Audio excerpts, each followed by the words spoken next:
Everyone strap yourselves in. Thursday night footy doesn't get bigger than this. The old enemies, Carlton, Collingwood, locking horns under the big time lights of the MCG. And mate, the stakes, they're bob-on massive. Collingwood sitting sixth, 2 wins on the board and looking every bit aside that is sharpening their knives after a sluggish round 0. Meanwhile, my Blue Boys, boy oh boy, sitting 0-3, 16th. And if this game was a game of Monopoly, they'd be heading straight to go to jail. Do not pass go, don't collect a win. The narrative writes itself. The Pies look like they're finding rhythm. Again, they're composed, lethal on turnover, while the Blues, they're caught in a cycle of tease and torment. 3 games, 3 positive first halves, 3 second half meltdowns. Make no mistake, this ain't just a game. It's a line in the sand moment for the Blues. Another fade out here and the heat will be hotter than a Sunday arvo in Alice Springs. So buckle up, we're breaking it down. Form, vibes, tactics, matchups. Who will win at the G and have the bragging rights? And who will be in the media for all the wrong reasons? Let's run the intro, get into it.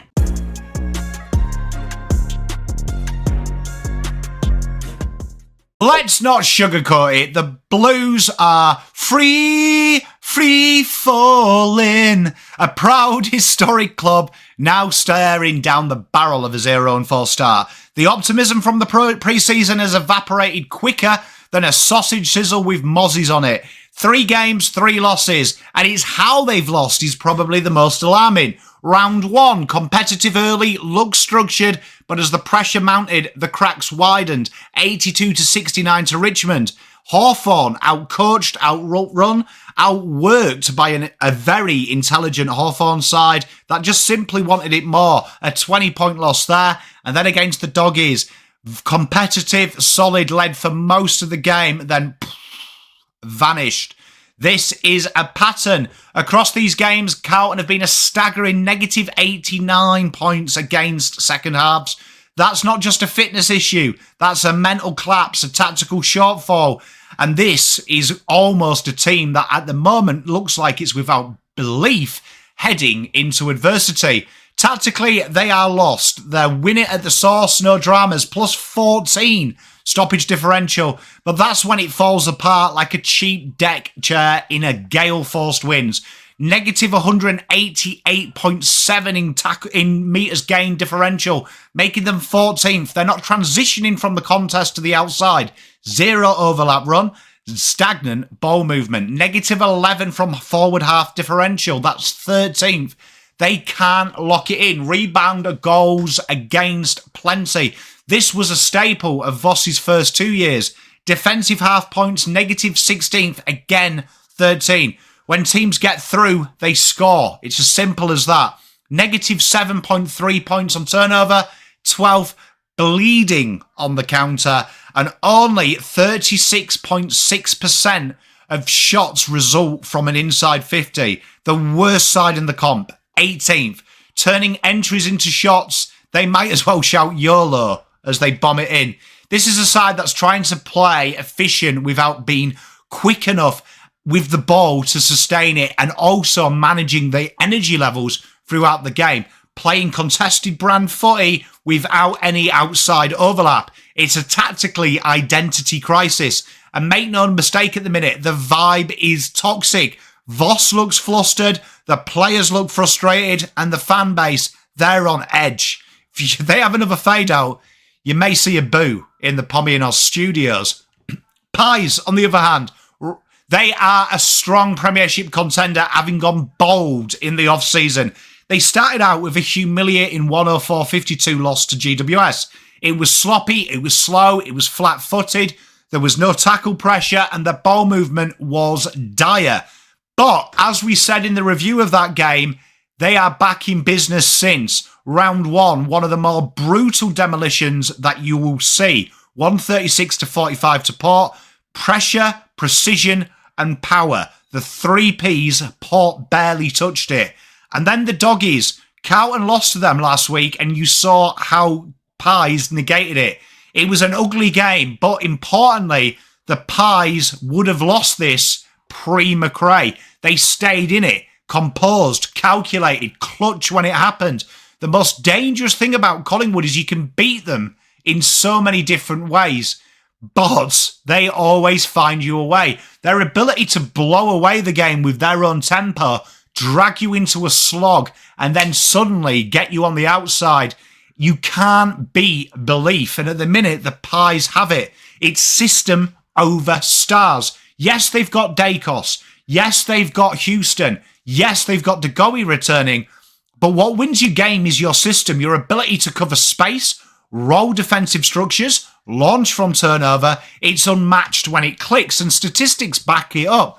Plus 14 stoppage differential. They match the Blues here. Even though the Blues have all that arsenal there, they're even better on the spread. So they really win that ball, and it's won with purpose as opposed to brute force and ignorance.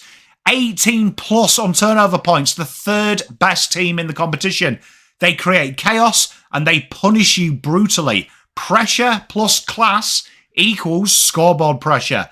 Plus 207.3 metres gained, sixth. Fast, direct with the ball, constantly moving the ball forward. They own the territory battle. Plus 18.7 forward half points. Once it gets inside 50, it stays in until the umpire gives you one of them. And 46.5% of their inside 50s result in a shot at goal.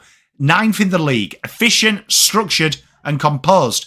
They rank fourth for disposals per goal.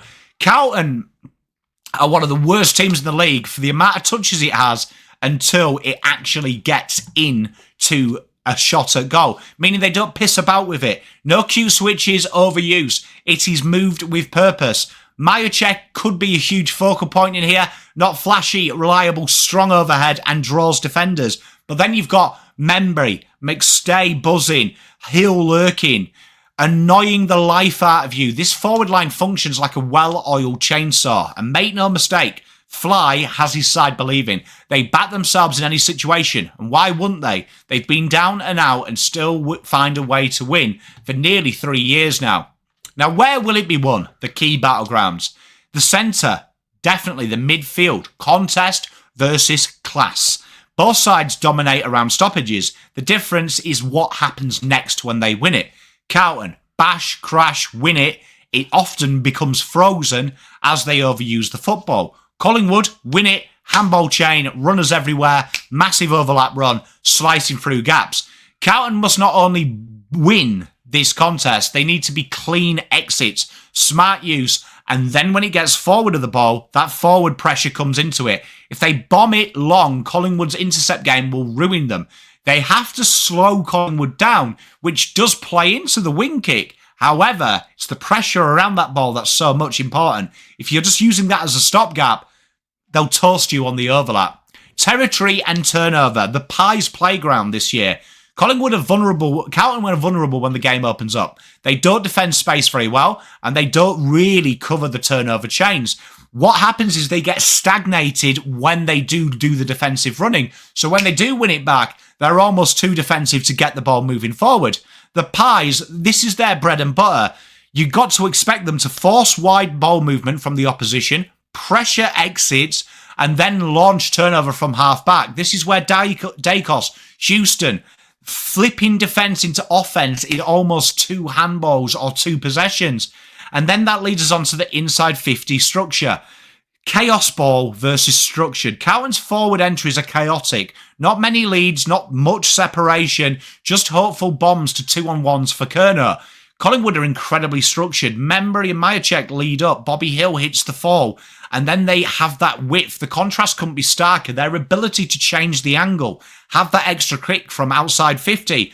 Watch out here for the Blues, because if they don't look for that extra kick, trying to make sure, players like Moore will have a huge day out if this turns into a high kick ball game.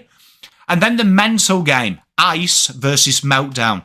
Carlton's second half collapses aren't bad luck. They're mental. Once momentum shifts, they shrink. Collingwood are very composed. One of the most composed teams in the comp. Their history of winning close games, coming from behind and absorbing pressure ain't a luck. This is mindset. If the game is close at three-quarter time, the Pies will always back themselves to roll in over the top when they need to.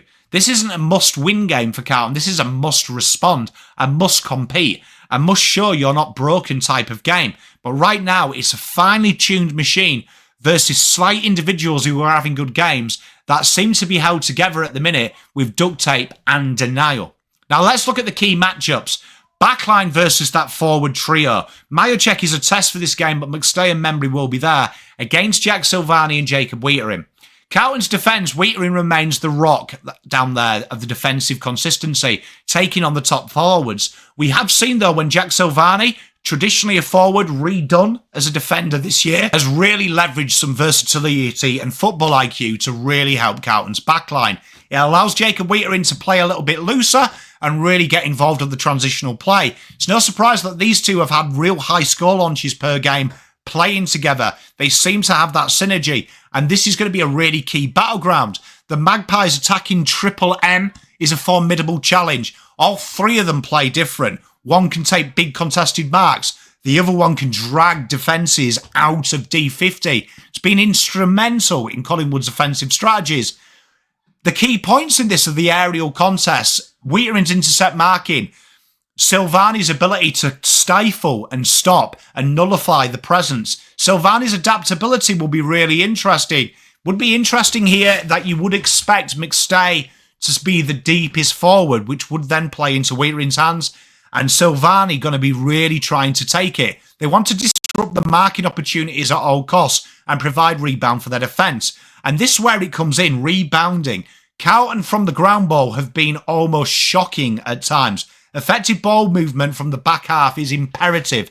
Silvagni's experience here of being able to read the play and initiating counter-attacks with Jacob Weitering is a real big opportunity for the Blues. Now let's go with the players to watch for the Blues. We've covered them. Jack Silvagni, after missing the entire season in 2024, he's come back as a defender and he's come back with a bang. He's been really, really noticeable that he has been kicking heavily and having high success rate. This is a gentleman that when Carlton were bad in 2019 had one of the best kicks inside 50, presenting a scoreboard shot. His ability to distribute the play is really huge, but his also ability to read the situation has been paramount for Carlton. This is a key battleground for him, and this will be a real good test. And that leads me on to the cornerstone of the defence, Jacob Weitering. He continues to display that elite defensive capabilities. The 3 matches of the season, he's already shown how strong he is as an interceptor and initiating play. When you have a player like Jack Silvagni there, it allows him to be more leader, more consistent, but also dictate the play from the back half of the ground. This is going to be real important here that we can get him loose and getting the ball moving forward. For Collingwood, the first thing we're going to look at is Nick Dacos, dynamic midfielder that kind of just roams everywhere. In 2025, he has been a standout already after copying it in the opening round. His ability to find the ball, but his ability also to get the game moving forward is really imperative. He finds his way to impact the game, both offensively and defensively. He is the real metronome of this side, and he is often floated in other avenues. His decision-making skills are second to none. And then we've got Harry Perryman, who is a real interesting little option here. The Blues genuinely in the last year or so have managed to contain the obvious halfback. It's been the next halfback that's there, and Harry Perryman is that class act. He does what he does and he stays loose. His ability to be flexible and also lock down an opposition opponent is really imperative, and this is where Carlton have struggled. That kick 60 out. This is where Perryman will be roaming. This is a really intriguing battle for the Blues. Now, how does it break out with the strategy? How do these teams play? Collingwood, they don't mess around, right? This is built on a brand of pressure footy that turns defence into attack quicker than a tradie knocking off at 3 on a Friday. The forward half lock it in is huge, right? Forward half football is where it's at. Third for forward half points, third for turnover points differential, 6th for metered gain. This tells you they're not waiting to win it in the defence and messing around with it. They're trying to win it up the ground and convert in dangerous spots. Expect Membry and McStay to start high, with Majacek quite deep, McStay going into the deep area, and Majacek and Membry leading up the ground, trying to pose an issue for the zonal defence. On turnover, Perryman, side bottom, Houston, Josh and Nick Dacos, they flood forward once winning the ball back, creating overlaps. It's really interesting. Dan Houston, since starting, almost stays at half forward when they haven't got the ball. They literally are strong and organised, and they condense the ground. It's death by squeezing. Here's where it gets juicy. Carlton hate being squeezed. Teams try and shorten the ground, making Carlton have to go to their kicking skills, which often get found out. They want space to switch the Blues and use the runners like Sard, players like that to open the game up. But when Collingwood won't let them, they'll roll the wingers back to defensively. They narrow the corridor. This is in reaction to the opposition. You also see they push their half forwards up to clog exit kicks, force turnover and shallow entries, then rebound hard. This makes the ground feel tiny, claustrophobic. Carlton only have an option, kick long and high or panic into a turnover. And Carlton's contested grit, where is the spread? For a team that's third from stoppage differential scores, 10 from shots at goal differential, they can win it tight. They just don't get enough shots at goal. The entries are awful. Dead last for shots per inside 50 at 36%. 14 for disposals to shots. Slow, archaic, hard work. And 14 for meters gain differential. Translation, it's slow, indirect, and wasteful. They win it, then what? Too often it's a panic kick to 2-on-1s, a long bomb allowing the opposition to reset. Without clean spread and overlap run, the stoppage dominance means nothing, and we've seen that in the second half. When teams tighten Carlton up, that struggles. So what do these teams need to do to win this game? Carlton, win the clearance and release with intent. Chain out with handballs, find the first switch, open the ground up, bring your players in, stretch the pie, switch the angle, create width, open that fat side of the ground and force Collingwood to defend space, not just the ball. And back Sard, back the wingers, not to absorb the pressure, to be part of your counter-attack. Carlton often structurally roll both defensive wingers, turn them into that, almost defend in a 10. They need to go full throttle, not absorb the pressure, exploit the pressure. Right now, at the moment, the cohesion, the confidence, and the structure to do it 4 quarters is higgledy-piggledy. It's half-baked footy. And if you're half-baked, the pies will dine on it. And the final one is match tempo. Who controls it? This is where Collingwood have the upper hand. They love to dictate the tempo. They play with layers. If it's fast, they're fine. If it's ugly and stoppage heavy, they've got the mids to match it. And if it's chaotic, they can thrive in them situations. Carlton need to start dictating games on their terms for longer. But to do that, you need to take control and hold it early. 1 quarter of domination isn't enough. They've tried it 3 weeks in a row, and we are 0-3. Clearance work in this tactical is second elite versus elite Carlton third. Turnover game, elite plus 18 for the Pies, negative 7.3 for the Blues. Forward use, efficient, dysfunctional for Carlton. Defensive structures, it's cohesive, it's aggressive, where Carlton is fragile after a turnover as players get lost in translation. And transition game is slick and layered, and Carlton, it's disarray, disconnected. Right now, the table is set. The Pies will be happy with control, pressure, and chaos. The Blues need corridor, clearance, and courage to dictate the game. Let's look at 2 players we're going to have a look at in this game. Sam Walsh, the midfield maestro.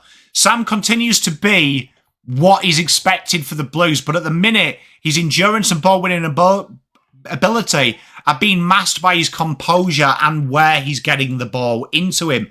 He needs to really be relentless and get himself to free up, to be able to play on the outside, to really dictate. Carlton's midfield to defence cohesion at the moment isn't good. And then let's look at Collingwood. Dan Houston, he joined the Pies in 2025, bringing in a reputation of good kicking and versatility. And already he looks strong. His ability to intercept and rebound, but also set defence into attack very quickly on the counter is really important, and he's a good user. He maintains possession.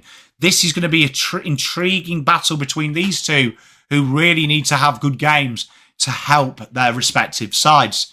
Now let's have a look at it. The lights at the G, the crowd baying for blood. 2 clubs walking into it, that could be a season-shaping war. On the one side, you've got the Pies, benchmark side with swagger, in their step, in their pomp and circumstance. They're composed and methodical, and when the pressure is on, they often rise. On the other side, the Blues, raw, rattled. Maybe, just maybe, they're ready to explode. But we've heard it before, haven't we? They'll lift. They're better than that. It's time to start talking and doing it. I think Carlton will bring the heat early on. They always do. Cripps, Wheater, Walsh, they'll crash in. JSOS will be strong. You'll think, hang on, they're on here. But this isn't Hawthorn and Dogs. This is Collingwood that really enjoy that pressure as well. A side that doesn't blink. It's behind them. It doesn't stop when it's ahead. The moment Carlton's ball use dips, the moment the pressure comes on, the Pies will look to pounce. This moment, their structure breaks. They've got players there. A tight contested first half. Pies controlled second half. Carlton's inefficiency could hurt them again. I'm going to have to tip Collingwood here by 15 points. Not a blowout, not hiding, but one of them ones where you will be exposed when things don't go wrong. Their ability to manage the moments and territory leave Carlton wondering, how do they let it slip? What that would mean, 3 straight for them back in the top 4 hunt for the Pies. Membry, Houston settling into new roles, McRae's system purring, and a premiership tilt well and truly alive. For the Blues, it would mean 0-4. Heat on the Voss, it's nuclear. Finals hopes flickering and questions about structure, game plan, mental resolve and leadership. They'll fight, but for the Blues fans, this is a chapter that they have to turn around. Thursday night footy, 2 big clubs, one desperate, one dangerous, both with everything to prove. Don't blink. That's the preview then. Can't wait to do this one live. Make sure you hit that like button, subscribe. Can't wait to chat to you all soon. Peace, love and light. Pom out. Spent all my life holding all of it closely. I played it in a sense, a feel of discontent. I'm finally facing it all, fearless.